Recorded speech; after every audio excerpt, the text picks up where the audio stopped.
আসসালামু আলাইকুম। আমরা যারা কম্পিউটার চালাই, কম্পিউটার চালানো আসলে খুব কঠিন কিছু না, কিন্তু মাঝে মধ্যে কম্পিউটারে এমন সব সমস্যা আমাদের সামনে এসে উপস্থিত হয় যেগুলো সমাধান করা আসলেই খুব কষ্টের মনে হয়। কারণ আমরা সবাই কিন্তু হার্ডওয়্যার বা সফটওয়্যার সম্পর্কে ডিপলি জানি না। শুধু কিছু কিছু বিষয়গুলো জেনে আমরা আমাদের কাজগুলো, দৈনন্দিন কাজগুলো সম্পন্ন করি বা অফিসিয়াল কাজগুলো সম্পন্ন করি। আপনার সামনে যদি এমন সমস্যা পড়ে, যেমন reboot and select proper boot device or insert boot media in selected boot device and press a key, অর্থাৎ এই যে মেসেজটি যদি দেয়, মেসেজটি দেওয়ার পরে আপনি যদি যে কোনো কি আপনি প্রেস করেন তাহলে এই সেম মেসেজ দিবে, এবং আপনি যদি এন্টার প্রেস করেন তাহলে এই সেম দুইটা লাইনই নিচে নিচে নিচে নিচে শুধু খালি উঠতে থাকবে, আর কিছুই আপনি করতে পারবেন না। এই সমস্যা আজকের এই ভিডিওটির মাধ্যমে আপনি সমাধান পেতে পারেন। কারণ সাধারণত যে সমস্ত কারণে এই সমস্যাগুলো হয়, আজকের এই ভিডিও থেকে A to Z ওই সমস্যার সমাধানগুলো দেখানো হবে। কিন্তু ব্যতিক্রম দু একটা কারণ থাকতে পারে যে কারণে এই সমস্যাটা হতে পারে, সেটা হয়তো বা আপনি সমাধান পেতে নাও পারেন। তবে ভিডিওটি 2-3 মিনিটের হতে পারে, আপনি দেখেন তাহলে আশা করি সমাধান পাবেন। এবং ভিডিওটি দেখার থেকে মেইন বিষয়গুলো, আমার কথাগুলো মনোযোগ সহকারে শুনতে হবে, কারণ দেখানোর মতো এখানে কিছুই নেই, শুধুমাত্র একটু শোনা। যেমন আপনার এই মেসেজটি আসলে আপনার বুঝতে হবে যে আপনার হার্ড ডিস্কটা আপনার কম্পিউটার ঠিকভাবে পাচ্ছে না।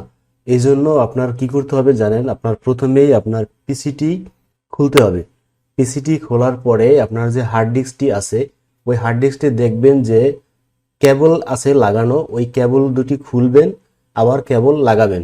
আপনার এখানে দুটি থাকতে পারে, বেশি কমও থাকতে পারে, কারণ আমি যেখান থেকে দেখেছি আমার কম্পিউটারে আপনার এসএসডি লাগানো আছে, এসএসডিতে দুটি এবং হার্ড ডিস্কে দুটি কেবল আছে। তো আমার এই সমস্যা যখন আমাদের সামনে এসে উপস্থিত হলো, তখন আমি সমাধান করেছি কিভাবে জানেন, আমার যে হার্ড ডিস্কটি আছে ওই হার্ড ডিস্কের পিছনের কেবল দুটি আমি খুলে এবং ভালো করে একটু মুছে, এরপরে আবার একটু ভালো করে লাগিয়ে দিয়েছি, এবং এসএসডির যে কেবল দুটি আছে সেটিও আমি খুলে এবং ভালো করে লাগিয়ে দিয়েছি মুছে। এখানে অনেক সময় এই তার দুটি বা কেবল দুটি যদি সংযোগ আপনার লুজ থাকে বা খুলে যায়, এই সমস্ত কারণে কিন্তু এই সমস্যাটা হয়।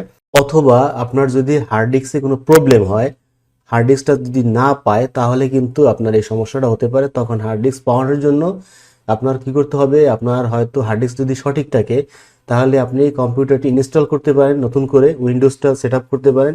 উইন্ডোজ সেট আপ করলে আপনার এই সমস্যাগুলো সমাধান হয়ে যাবে। আর যদি এই যা কিছু বললাম এতেও যদি কাজ না হয়, তাহলে আপনি আপনার যে নিকটস্থ যে কম্পিউটার ইঞ্জিনিয়ার রয়েছেন যারা সার্ভিসিং করে, তাদের কাছে নিয়ে যেতে হবে। হয়তোবা আপনার হার্ড ডিস্কে বড় ধরনের কোনো হার্ডওয়্যার সমস্যা রয়েছে যেগুলো আপনি ঘরে বসে সমাধান করতে আসলে পারবেন না, তো সেইভাবে আপনি সমাধান করে নেবেন। আশা করি আমার এই ছোট ভিডিও থেকে আপনার প্রাথমিক সলিউশনগুলো পেয়ে যাবেন। ভিডিওটি যদি ভালো লাগে থাকে তাহলে অবশ্যই ভিডিওটিতে একটি লাইক দেবেন, এবং ভিডিওটি যদি ফেসবুকে দেখেন তাহলে অবশ্যই ফলো বাটনে প্রেস করে রাখবেন। সকলে ভালো থাকবেন। আল্লাহ হাফেজ। আসসালামু আলাইকুম।